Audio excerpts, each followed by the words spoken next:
Ubingelela baba udokotela baba uSizwe Jabulela umfana umhle njengekhehla lomlungu umzukulu wamancikisi. Baba udokotela senza ama-video every Tuesday ebhilidini ekuthiwa i-Nedbank House Building sise 19th floor suite 1904 to 1905. Igama lomgaqo esikuwona since ise-Nedbank House Building kuthiwa it's a corner of Queen Street and Albert Street. Ku-Google ubhala nje ukuthi Nedbank House Building. Noma ku-Google ubhala ukuthi kwababa udokotela, then Google take you straight lapho ngisebenzela khona. This is baba udokotela baba uSizwe Jabulela umfana omhlanje. Namhlanje sine topic esingayisole ngayo that have to be sinazise ngayo. I-topic ethi imali engenayo. Kunale mali ekuthiwa ingena endlini yonke lonto le. Today we need to fuse it out lonto le sikhuluma ukuthi ngempela lo doti lo into ekhona noma into engekho. This is baba udokotela baba uSizwe Jabulela. La eduze kwami ngibeke lamaswidi lawa. Ngibeke lamaswidi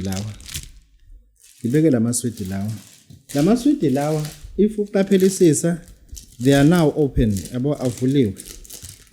Lamaswidi avuliwe. These are called amajoy. Angiyikhulumeke lento yalamaswidi lawa what we normally do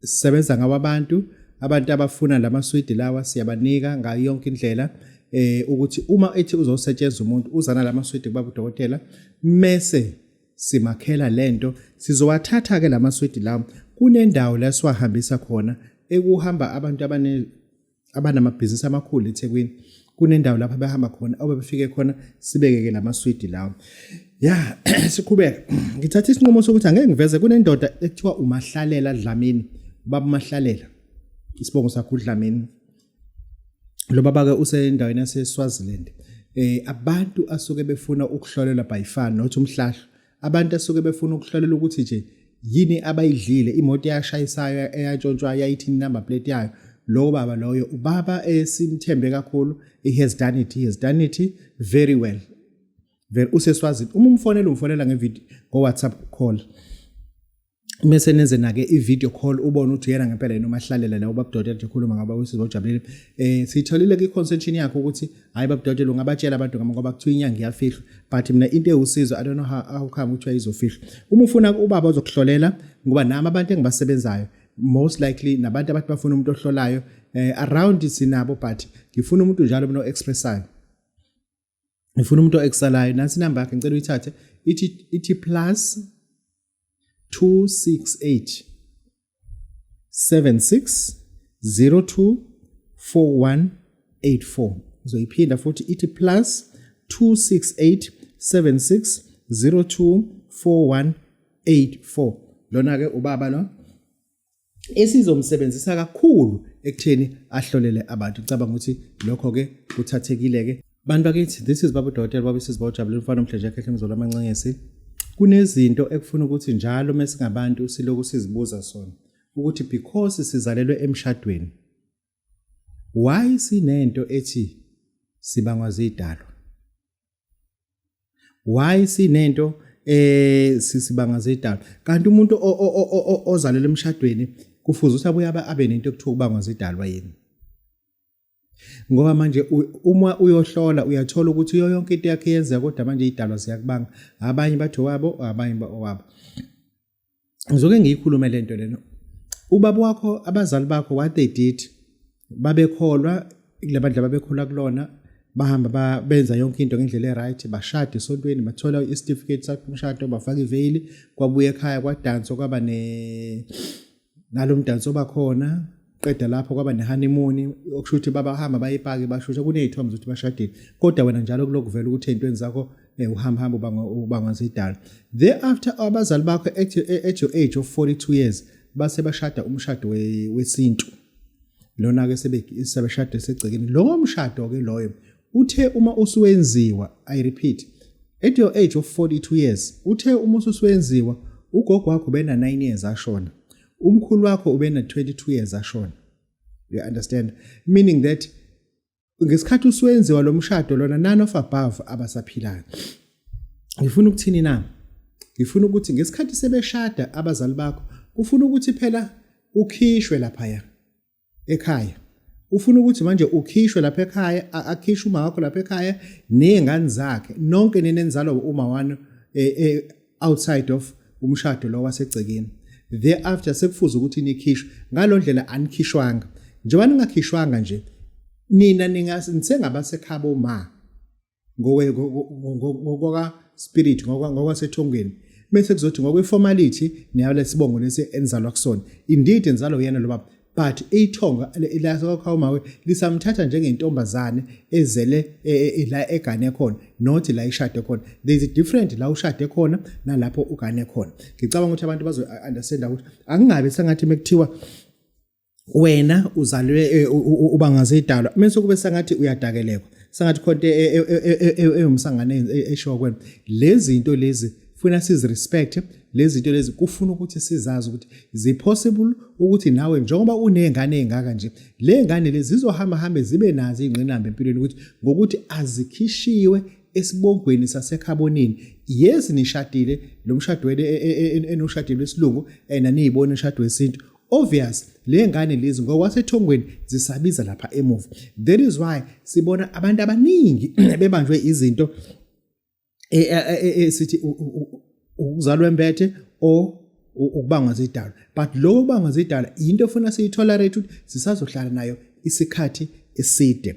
Lokho ngifuna ukuthi ngikushiso yini ngoba siyayithola lento ngathi manje isifana nescam ukuthi hayi njalo nina nithi isibanga zidalwa njalo sibanga zidalwa ayikho into ekiphuma. Uma usumbuza umuntu ukuthi kuze kuthiwa njalo nje ibanga zidalwa, abazali bakho abashade nini? Hayi abazali mina ngizalelwe emshadweni. Basinela kuphi? Hayi thina siqhize kongalena ayenziwa lento ekhaya sisindisiwe. Obviously ke benisindisiwe ikona ukuhlakho linsindiswa so that nizohleze nibangwa zidalwa ngoba idalwa zalapha ekuzalwa khona uma wakho zohleze zinibiza ngengane zabo. Zohleze zinibiza ngabantu abangoba angikaze nikhishwe. Ngapha niyakwenza konke ngapha uthi umuntu uhlabile nje uphambana izinto. Wenza into ukuthi kuphambane ngoba labantu laba abayazi anikhishiwe ngokuphelele ukuza ngapha. Kunembeleko efuna niyithole. Imbeleko yokwezowemukela ngapha lesibongo selifuna nimukelwe ngembuzi. Yebo. Funa nimukelwe ngembuzi noma ngabe injani ukuthi ingabe imnyama. Hayi igusha. Nimukelwe ngembuzi. Lento ke ngiyisho ngamabomu ngoba sesiyibange kakhulu nabantu bakithi abahamba abantu abalaphayo ukuthi njalo kuphuma ukuthi thina sazalelwa endaweni ukuthi sibangwa zidalwa sibangwa yini. Enye into engifuna ukuyisho, this thing to be insane, but ufuna ngisho, do you know ukuthi abantu abasasele nezihlobo eAfrika kwi-population of 1.1 billion, umuntu nje osathi nje nginesihlobo nginesihlobo osafike eCape Town abona uDlungwane, osafike eSwazini abona uDlungwane ambizo ngakubo, osafike eMpumalanga abona uHadebe adoka kubo. Leyo nto isisele namaZulu kuphela. Benikwazi lokho? Zonke izizwe esinazo eAfrica in Africa by far, they don't have what is called cousins. They've got sisters and brothers. Sisters ngoba lento izofuna phinde siyibhekisise kahle ukuthi labo Zuma laba esibathola eLesotho, labo Zuma laba esibathola ekoloni, labo Zuma laba esibathola eSwazini, are they Zumas that affect me as umsholozi unxamalala? Are they same Zumas laba engibathola eZimbabwe? Labo Khumalo obafica eZimbabwe njengoba wena uhlala enkandla nje abakini ngempela. Ungakwazi ukuthatha uKhumalo waseZimbabwe uthi akazokhiphela ingane yakhe yashada. Ngifuna lento ke siyibuka ukuthi lento iselectini ukuthi u21 century senza njani ngayo. Kodwa abantu abasele nezihlobo manje, abasasele nezihlobo manje amaZulu kuphela. Angisho ukuthi azithi phase off, but lento iselectini ukuthi thina siyibuka kanjani. Yebo besingayinakile kodwa manje sisayidinga indleyanto leyo. Iseyiyona indleyanto leyo. KunoZulu omfica eEastern Cape uthi kaNdaba athi hayi angiyena kaNdaba mina into kaBoy. Uyabona sekuphambene. KwaZulu esithakazo sakho akekho uBoy. Akekho uBoy.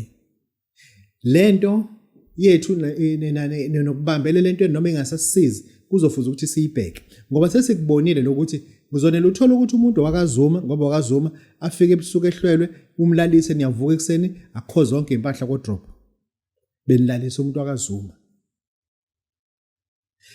Yeah, ngoba nayo ke le yezibongo sisele sodwa thina singamaZulu nale ihlobo esinazo.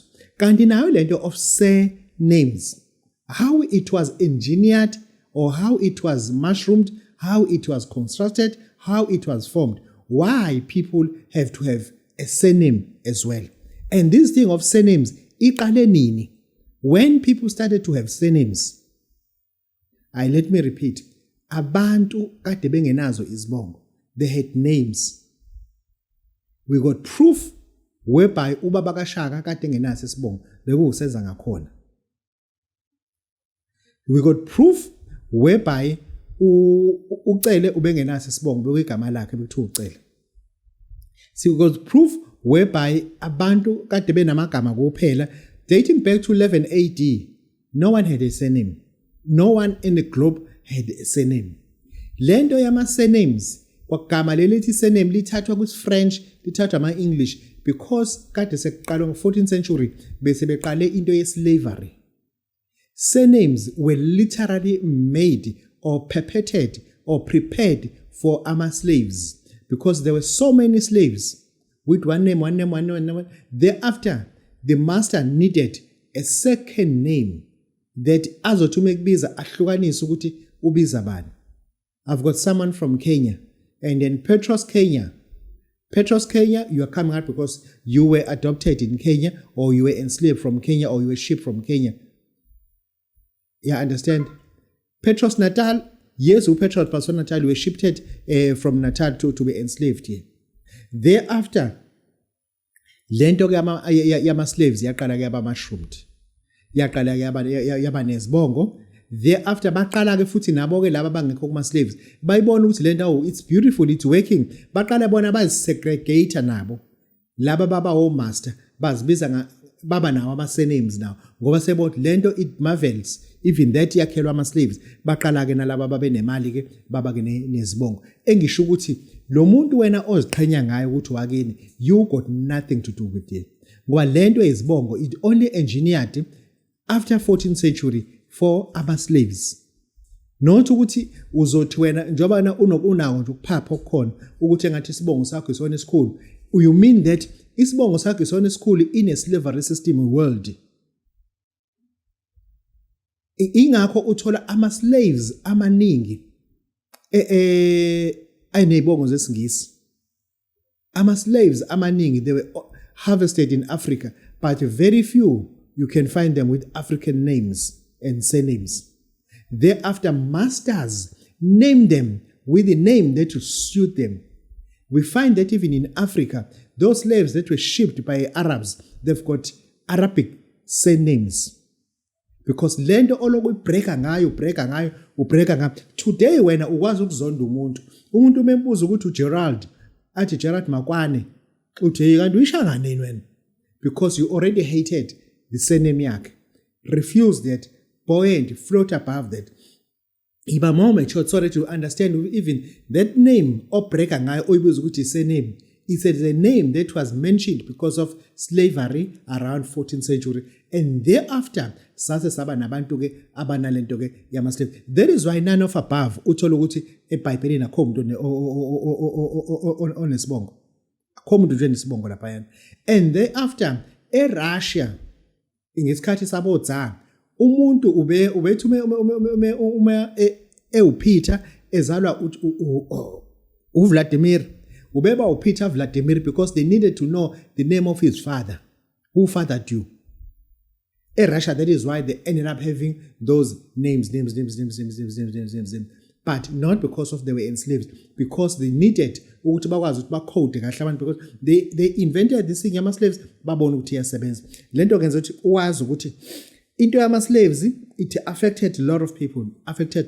This is why uDr. Babusisi Bawujabulile izokwazi ukuthi manje is decolonize, dechange, is neutralize ingqondo zethu. Sazi ukuthi lesibonga besibreaka ngayo I should not be breaking because I should be ashamed. Ukuthi lesibongo lesize sibe khona because abantu bakithi they were segregated because they were slaves and they were given a secondary name by the white masters. Of which now we submit kubona ngayo yonke indlela. This is Babu Dr. Babusisi Bawujabulile ufana umhleje kahle ngozulu amancisi. Angikusho lokho. Baba uDokotela uzobe ese-India. Kunezinto that othi umuzenza zingavumi ukwenzeka, othi umuzenza zingavumi ukwenzeka.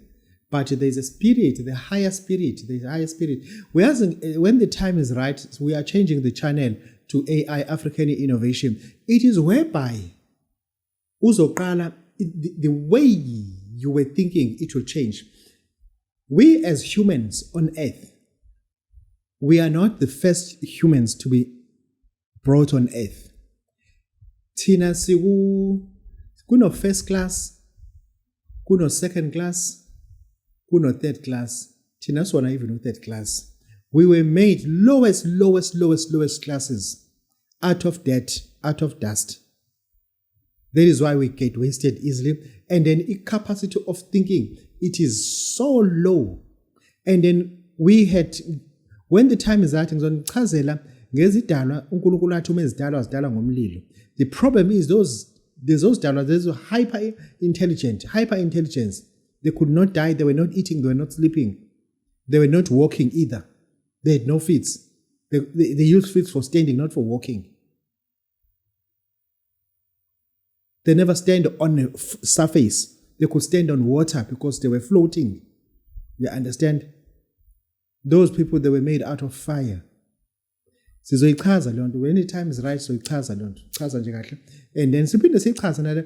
Ngifuna nje wasithi simuvela ku-AI nje. Ngifuna abantu siba brainstorm. Umuntu reconstruct yena kabusha. Sine universe that is called universe. It is not an only universe in the space. It's not an only universe. This is one of the universes. This is one of the universes. Ngizongena futhi nalonto ngiyibreak out lonto le ukuthi how many universes assumed ukuthi sinawo emhlabeni ku space, because there's a difference between space and the universe. Space is not expanding, universe is expanding.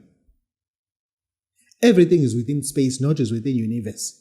Anganoma understand that. Leyo nto ke siyakuyona ke leyo ke. Engisho ukuthi baba uDokotela njengoba ngithi ngihamba nje ngiya eIndia, abantu bakithi bazothi baba uDokotela is-satanist ngempela manje usekhonza izithixo zase-India. You just don't know. Ezinye izinto awuzazi. Uyabona ezinye izinto awuzazi, you may be 58 ube neziboya ezimhlophe ngenhla nangasenhla. You are still a child. Kunezinto ongazazi. You wonder why people they travel to Rome. Why people they travel to Rome? Why people if they figure Rome, they need to locate Vatican City. What is important about Vatican City? There is something that is important about Vatican City that you don't know. Ankulum ngayo. Why people they flock to Israel? Decoy kuthiwa bobona ithuna lika Jesu. Ithatha decoy umsangano ndayikho lonto leyo. Bayazi labantu ukuthi basobe kwenzani. Bayazi ukuthi suke beyokwenzani. Ngizokubuza umbuzo owodwa that okakaze ubuzwe omunye umuntu. Ubaba uDokotela mhlawumbe uzokubuza ku channel. I'm asking this question. Very few will tell. Likuphi ithuna lika King David? Likuphi? Ithuna lika David likuphi? Do you know ukuthi likuphi? Likwa Israel. Do you know lela thuna ethi libaleka kanjani? Angifuni ukukhuluma ngalo. Akungeni noma ubani la kukhona ithuna. uDavid akumbiwa ngomgodi wagqitshwa. Akagqitshwanga uDavid. Kwakhonkwa ifloor. Kwakhiwa tombstone. Wafakwa phakathi yavalwa tombstone ngaphezulu. He was not buried on the ground. Lelo thuna lelo ngakuthatha ngifike ngikubeke nanti ithuna la David. Nanti ithuna la David. Kwa Israel. Elite people, most powerful people, bane footage Barack Obama beya kulela thuna. Sine footage George W. Bush the first and the second beya kulela thuna. There is proof powerful people, rulers of Africa, they've been kulela thuna. They've been kulela thuna. Like David. Ilana abantu abacontrol umhlaba ababalanda khona amandla. In India kunethuna esilibiza ukuthi elika Shah Sab Habib lisentabeni Very few people are aware of that. Very few people abalaziyo. Shasap Habib. Lelo thuna lelo akuyinoma ubani. Not even one umuntu omuzokhuluma ngalo. Uma ukhuluma ngokuthi who was Shasap Habib in India? Who was Khwaja Garib Nawaz in India? And likuphi ithuna lakhe? Ungavuka yini manje uthi uyakulona? The answer is no. Kunesikhathi kiwa ngaso. Kuyabonke abantu kanye kanye. Kunesikhathi kiwa ngaso. Shasap Habib akuyinoma ubani laphana. Those are the Hazrat. Those are the Hazrat. Engisho ukuthi lezi zinto sizofuna ukuthi sizikhulume so that uzobona ukuthi lento igijimelayo awukho matured kahle hle. Kunento la ulekha khona. Usugijima wothwala bulala umndeni wakho abenza ukuthi yonke into eqhathene netongo. Kanti imfihlo yomhlaba awuyazi. Ukuba ubuyazi bekuzohluka. This is Babu Dr. Babu says Babu. Namhlanje ngifuna ukukhuluma about the myth yemali engena endlini. Abantu bathengiswa amabhokisi, I repeat, abantu bathengiswa amabhokisi, abantu bathengiswa amabhodwe, abantu bathengiswa izikhwama amasuitcase kuthiwa kunemali ezongena lapho. I repeat, ayikho imali ezongena ingafakwa ngayilutho. That's number 1. Yini lena efaka imali lapha yana? Ngifuna siyikhulume lento imali engena endlini. Uma wakhelwa into ezokufakela imali endlini, funa wazi ukuthi leyo nto in Arabic it is haram. In English it is evil. It is unhealthy. It is unethical to be within the boundaries of your house. Into ekwazi ukuthi ingafaka imali endlini. Ngoba uma uzokwakhelwa yona, there are things that we have to go through. I repeat, there are things that we have to go through. Uma ufuna ukwakhelwa into ezokufakela imali endlini. Sikuyeke lo msangano okhulunywayo. Awuyeke nje lo msangano okhulunywayo. Number 1, siyakwakhela ke manje. Lento uma uyakhile izokwazi ukuthi ikufakele imali endlini. Leave alone ukuthi mhlawumbe kuphushwa imarket kuyasetshenziswa no. Anginike nje khona uzoba ne-conscious and sober. Ngizokunika ama-officer u2 ezinto ezikwazi ukuthi uma uthi izona ziyakwazi ukuthi zikufakele imali endlini hard cash. Uhambe uyothenga ngayo esitolo. Uma ufike ubuye endlini bakufonele bathi Mr. Khanyile, you were here to buy a generator for 150,000. Yes sir, you paid cash. Yes sir, please come back because the money is not there. Lo mali illusion iyaphela. Mase bayicheck esafe ngade beno 7,000 wena ufika wathenga igenerator ngo150,000 okusho ukuthi icash up lapha abayilindele it's 157,000 uma befika bafike ukhona u7,000 kuphela because it's an illusion money. Siyabaza abantu kade sinabo kwaZulu Natal phesha uthukela akade bethi bebethenga into esitolo mebebuya imali inyamalala. Siyabaza abantu eSouth Coast ko Harding akade bewuthenga inkomo eplazini umethu uyabuya umlungu intambama uyobheka imali kade bekhona ayikho. That is illusion money. Asiyakheni ke bakithi. This channel enyanga, but we have to learn so that uma uthatha isinqumo sokuthi ufuna into enjena yenza njena ke. Ngizofuna njoba wena uthi uhlala eGrasmere. Suka eGrasmere uye eSoshanguve. Ufike eSoshanguve ubhuke iB&B. Qala phansi. Njoba uhlala eGrasmere, suka eGrasmere uye eSoshanguve ufike ubhuke iB&B. Uma usuyibhukhile iB&B, hamba uyobheka indawo ebusy ekusiwa khona inyama ekuphuzwa khona utshwala. Zama ukufika khona ngo10 ebusuku. Ufike uphethe imali njengemali. Mhlawumbe uphethe u30 or 40,000 or 50,000. Ufike uthenga utshwala, ubeke phambi kwakho, uthenga Red Bull, uyibeke phambi kwakho. You understand? Thereafter uzobekelana usu attract amantombazane awu2, awu3, awu4 azofuna ukuzohlala nawe. Wena lokushaya iRed Bull bayitshela ukuthi utshwala kanti iRed Bull loyiphuzayo.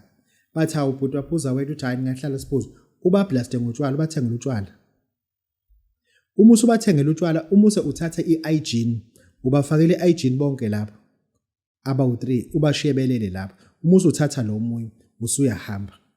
uzobe usuhamba nawe umtshengisa ukuthi angathi abangani bakho sebephuza kakhulu asibashiye mhlawumbe sobuya sebevukile usuhamba naye ke lo uhamba naye uya kwi-BNB. Uma ufika kwi-BNB uzokhuluma naye iqiniso ke. This is baba uDokotela baba uSizwe Ujabule mfana umhlanje yakhe umzolo amancisi esibonga kakhulu. Siyathobeka. It's a pleasure kube nani till next year. Siyabonga.